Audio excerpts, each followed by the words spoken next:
Hello my friends and welcome back. It's 1st of July. I know it's Tuesday. You're not supposed to be here on Tuesday. It's supposed to be Monday, Wednesday, Friday, but it's 1st of July and my last July Ukrainian update. I will be back for you on August the 1st, so please put it down on your calendar so you wouldn't miss me. I do miss you, my friends. So 1st of August, I'll see you again. But today we begin with a very nice board. It's the Russian losses, and you know you done something right in your life when you ended up in this board. It's a good board to be on. 3 choppers, as you can see. I reported on that yesterday. It's last week's attack. Ukrainians attacked 2 Russian airfields. One of them lost Su-34s. Other one lost 3 different types of choppers, Mi-8, Mi-24 and Mi-28. And these choppers ended up on the Russian losses board, which is of course a beautiful way to start your Tuesday. Congratulations, my friends. By the way, the one time I decided to make a video on Tuesday, Ukrainians went crazy. They started one of the largest combined drone and missile attacks against Russia, all of Russia. We'll get to it, but before I want to take a look on the front lines, because we get yet more good news from the Sumy offensive, Russian offensive, which is in reverse right now. The reverse offending, reverse advancing. That's what I wanted to say. See, we have new reports that Ukrainians have entered Oleksiivka, as the Ukrainians say it. They just liberated Andreevka, which means Russians are truly reverse advancing. This is the military map, my friends. I'll just zoom out a little bit to give you context of the size of the Sumy offensive. Sumy, actually. And this is the town of Oleksiivka, as Ukrainians say it. And you see this red arrow indicating that Russians are striking south. Well, in reality, they are reverse striking south. It means Ukrainians are striking north. They are on the outskirts of this Oleksiivka settlement, going up north from the highway. It's not a highway, it's a village road, let's be honest. But these fields are already under Ukrainian control as we speak. Following the liberation of Andreevka, Ukrainian forces have entered Oleksiivka, significantly pressuring the occupying forces entrenched there. And with that news, I want to read you what Russians are saying about it themselves. I want to read you Russian Telegram channel because, you know, the best and spiciest and saltiest content, of course, comes from when the Russians themselves from the ground see the Ukrainians advancing and post about it on their Telegram channels. This is a Telegram channel, Belarusian Security Officer. Very nice. Today I watched several videos shot by our group, which was half encircled in the area of Oleksiivka, Andreevka in the Sumy direction. What meat there is. They call their own troops meat. I mean, let that sink in. All the landings are in bodies. Now active work is underway in the area of these villages. Ours stopped the counterattacking enemy and began to advance again. What I want to say is I have many readers from the front. Some are more active and others communicate in the comments when possible. Many write in the private messages and we communicate regularly. But I would like to wish all the frontline soldiers to return home alive. Take care of yourself, guys. What? 1st of April jokes? He just called these guys meat and now he wishes them to return home alive. I don't know if meat can turn home alive. I'm not sure how that works.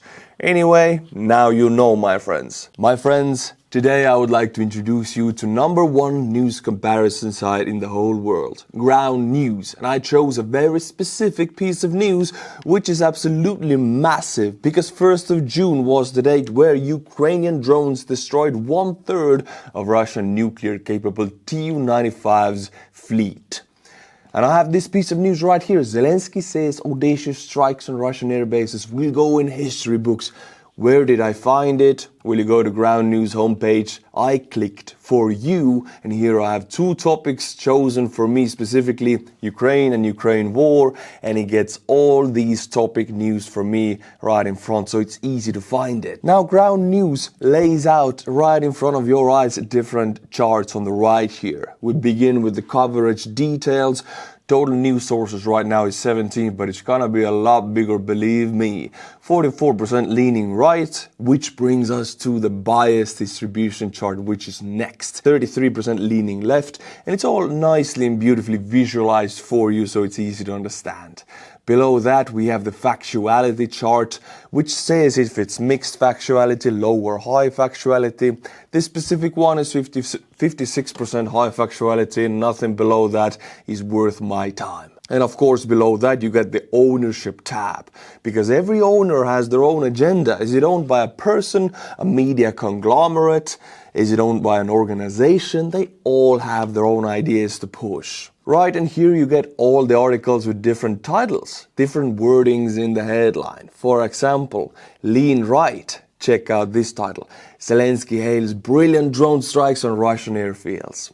And also they give you the ownership with a special little color right here. They give you the factuality. For example, this one is mixed, so I'm not going to click on it. I'm not going to devote my time to this one. Has to be high factuality. Politically, it has to be in the center, and then I'll read it. By the way, my friends, for a limited time, you can get the very same plan I am using, but for half the price. Just go to ground.news/Artur or scan the QR code on the screen to get their unlimited access Vantage plan for just $5 a month. Or you can gift it to someone you know and have more informed conversations. Call out one-sided narratives and think critically about the stories shaping our world. I can only promote brands I vet, so I think you will find Ground News as valuable as I do. Thank you, Ground News, for sponsoring today's video. Okay, as promised, Ukrainians started one of the biggest combined drones and missile attacks against Crimea, Donetsk, Luhansk, and some other Russian areas. Now let's make a competition. You shouldn't drink right now. It's the beginning of day for you, but it's like this hypothetical drinking game. Every time I miss a moment to make a very nice Borat joke, you're supposed to take a drink. Because there's so many hits. First of all, we go to Izhevsk. This is a city 1,300 kilometers from the Russian border. And before we go on, I just want to show you where it is. Look at that, my friends. I'll zoom out for you. Izhevsk. This is where several Ukrainian drones delivered presents to the Russians, to the factory. I'll zoom out so you see where it is. And boom, look, it's in deep Russia. So you could say Ukrainians penetrated deep into Putin's rear areas, and Putin really enjoyed it. Very nice. See, you couldn't drink there because I made the Borat joke. Ukraine isn't allowed to strike oil refineries in Russia, so it casually destroys the largest enterprises of Russian defense industrial complex instead. The lovely fire was brought to you by the Kupol electromechanical plant 1,300 kilometers from Ukraine. Kupol manufactures the Tor M2E air defense systems, Saman M1 and adjutant, how do you say it? It's French, adjutant training complexes, and services them. It also produces gyroscopes, nanocomposites, ultra-pure materials, and equipment for nuclear power, oil extraction, and distilleries. And of course, what is text without any visuals? Let's watch it. Izhevsk, my friends. First word you hear the Russians saying in Izhevsk is "ебать." If you know what it means, you know. If you don't know, just it means what a beautiful day it is. And the second word is "охуенно," which means, again, what a wonderful day. Bizdets, it's the third. The guy says 3 words in this video, and these are the 3 words he chooses. Ебать, хуена, ай биздец. I'm not going to translate them because I don't want to get banned from life. Now, my friends, we travel to Luhansk occupied Ukraine.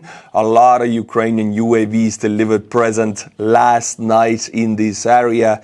I hope I can show you this, but the fires were magnificent. If I was Russian or Ukrainian living in occupied Ukrainian Luhansk, I would want to make barbecue. I'd buy up all the meat, go next to that fire and grill my meat in a nice factory barbecue.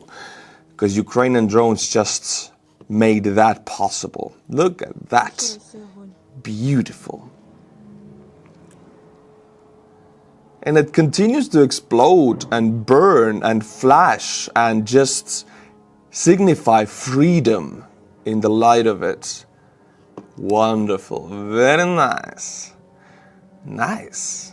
I can just imagine Borat going into that van and being like, ooh. Now, my friends, we go to something I said in the previous video I've been waiting for many years to happen. Yasunuvata. It's a rail station, logistics rail station / terminal / logistics hub. It's in the occupied Donetsk Oblast. Reportedly, Ukrainians sent storm shadows there. I mean, we don't know, we cannot confirm this, but the explosions were so massive. I mean, look at that fireball. Damn, if I could drink it, I would. And of course, we have locals filming it all up for us so we could have a beautiful Tuesday. Nice 1st of July. It is exploding. It all happened in one night, by the way. In addition to the Yasunuvata logistics hub, rail logistics hub, Ukrainians also sent drones and missiles into the city of Donetsk, into a metallurgical factory which produces key components for drones and missiles. Now that is a very nice, if I've seen one. And by the way, with that, the train logistics hub in Yasunuvata, I just want to show you, even at night when you only see the beautiful, magnificent fireball, you can still see the drones doing their magnificent work. Let's wait for it. Look at that. What is that? Is it a bird? Is it a plane? Is it a Santa Claus? Ded Moroz?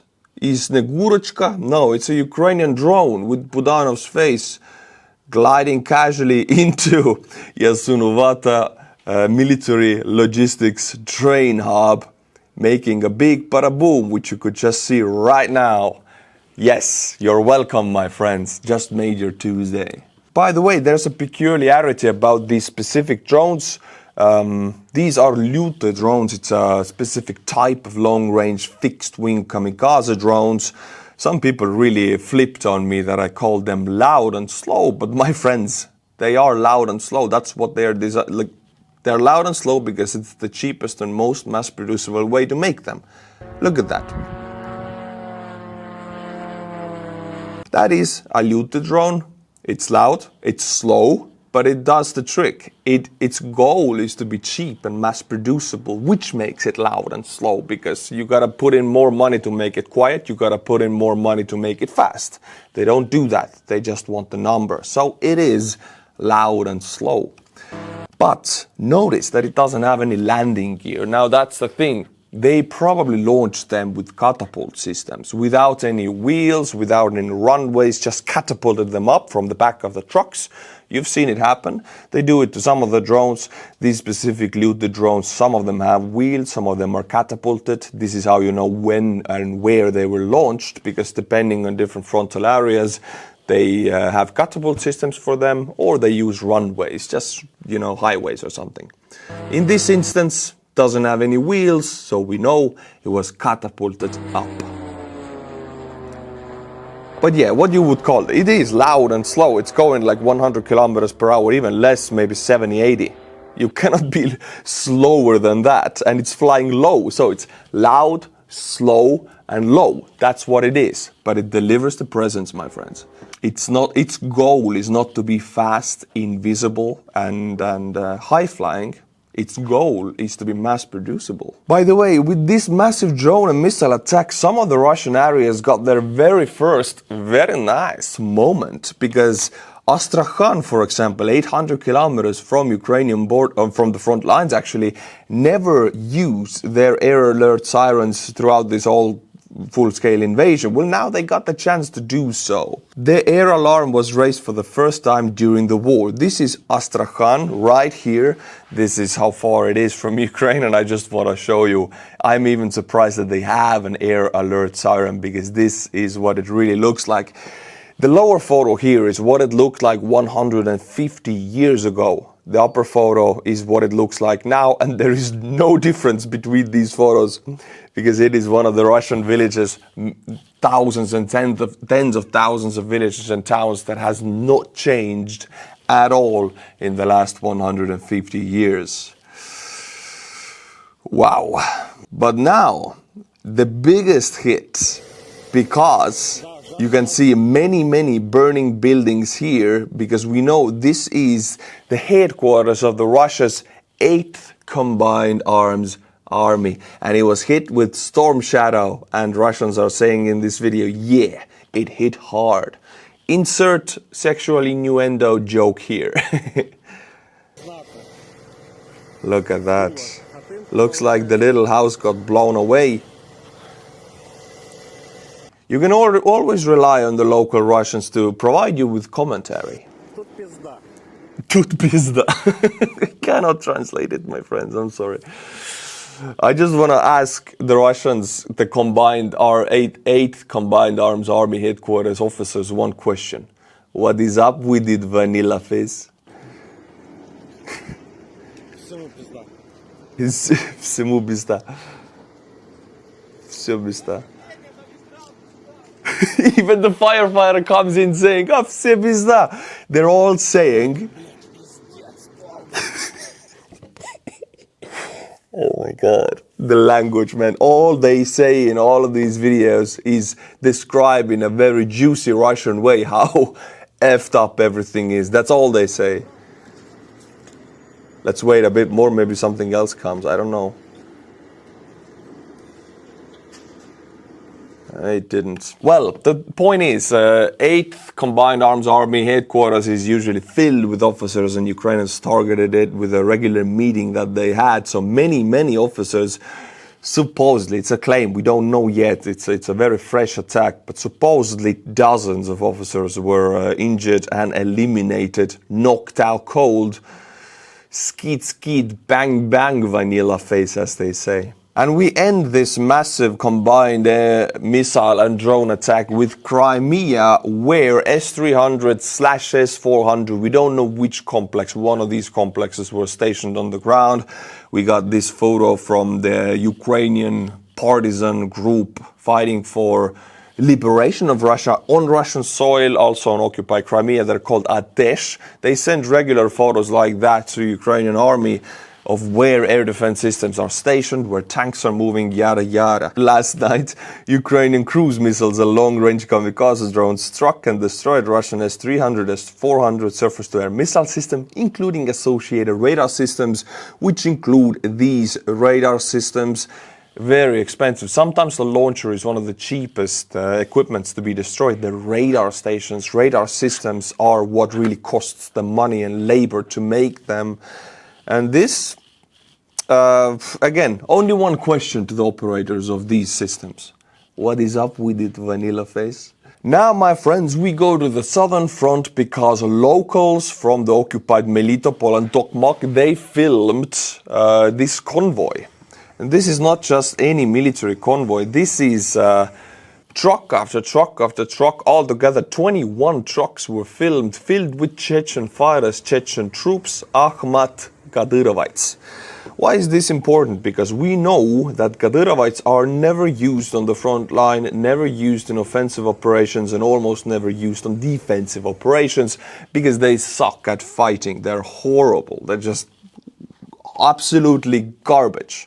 So what they usually do, because inside Russia, Russians are afraid of Kadyrovites because they have a semi-special status in Russia that nobody can touch them because Putin gave them the mandate. They are being used as NKVD, which is the barrier troops. They are, not one step back, the famous Stalin's order. These Kadyrovites are doing this very same thing right now in this full-scale operation. So if you see any massive deployment of Kadyrovites into any area, the specific ones were going to Mariupol.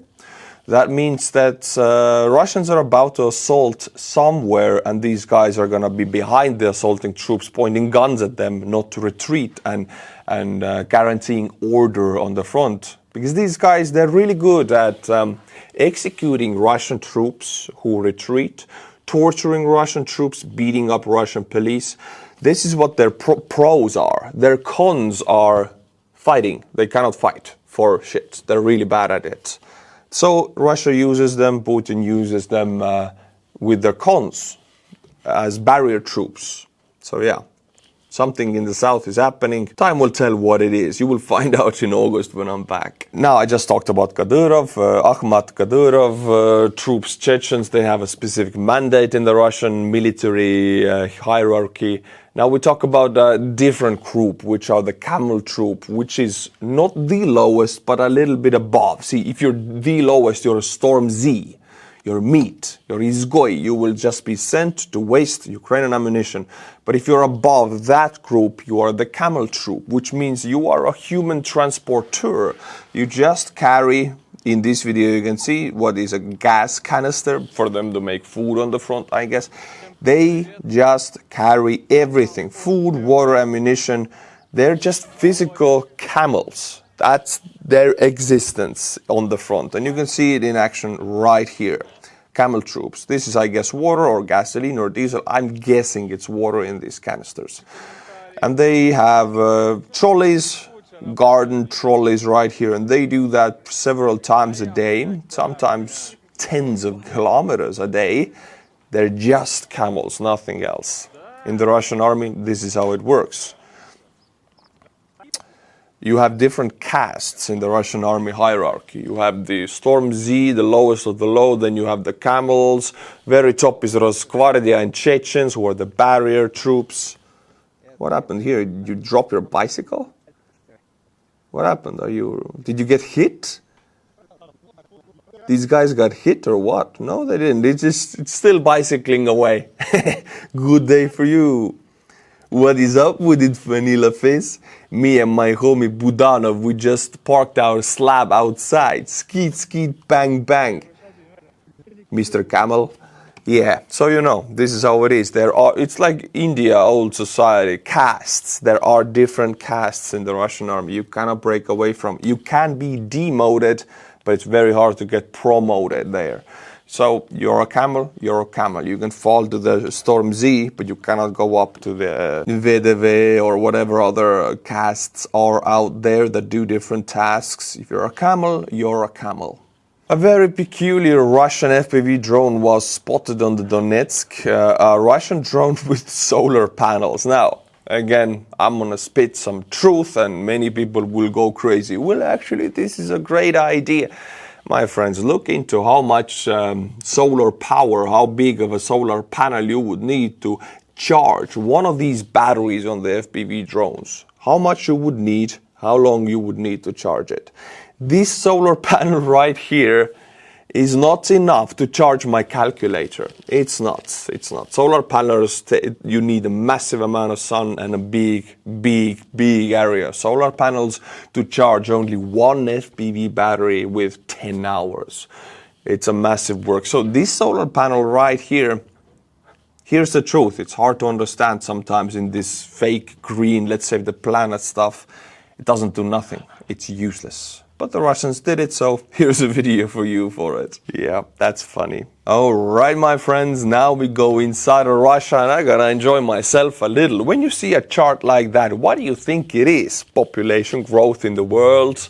Is it your index fund performance? Is it your stock options? No, this is Russian overdue mortgages 90 plus days. That means 3 months plus not paid mortgages in Russia. I assume majority of you have mortgages or loans on apartment or car. I have a mortgage. I wouldn't even imagine missing one payment because I wouldn't imagine. It's important to me. I don't do that. And you also, I think. This chart represents the guys and the percentages of mortgages that has missed the payments 3 months and some days, which is flying exponentially up right now, which gives you an idea how dangerously weak is the Russian real estate market right now. I don't really have to say anything else. I mean, majority of you are 40 plus years old. It's the mortgage, how do I say? It's the age of paying mortgages, pretty much. I'm in that age, you're in that age, right?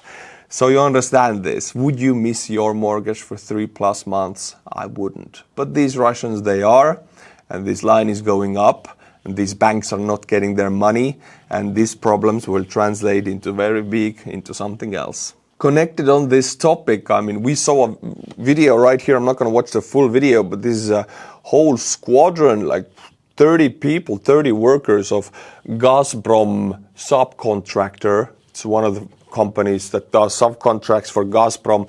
They have not been paid since March. Again, this just gives you one illustration of how bad things really are in the Russian economy. Would you imagine going to work in United States, in Germany, in UK, Canada, wherever you live, going to work for the last 4 months, ever since March, and not getting a single dollar or pound or whatever currency, nothing for the last 4 months? What would you do? Well, in Russia, these guys are very humbly making one video for Mr. Putin, Mr. Tsar, our God, please help us, please pay our money.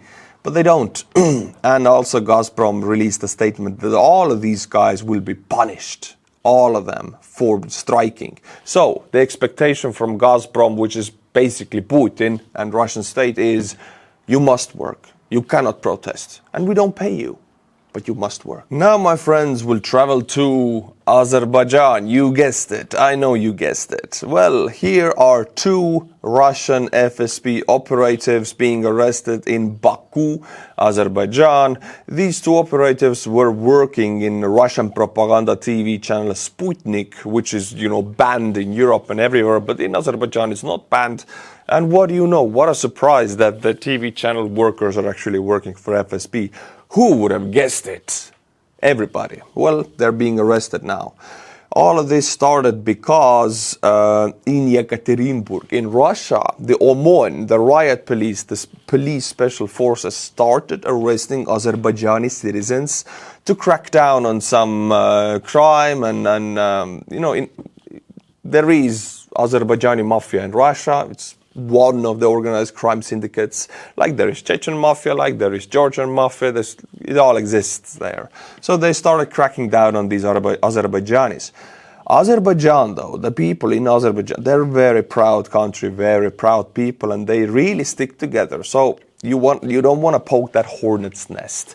Immediately they fired back, arresting Russian operatives, Sputnik operatives. And then the biggest Azerbaijani TV station, the host said this, and I quote, this is important because Russia considers Azerbaijan and Armenia and all of that area to be their empire. See, now I quote you, the biggest Azerbaijani TV show. What happened, Mr. Putin? Are you so worried that Azerbaijan has become a strong state, has returned lands, restored sovereignty, defends itself in its interests, and the president Ilham Aliyev is recognized globally? You are used to dominating people forcibly included in Russia. Whether Tsarist or Soviet times, Russians were the master race, others were second class.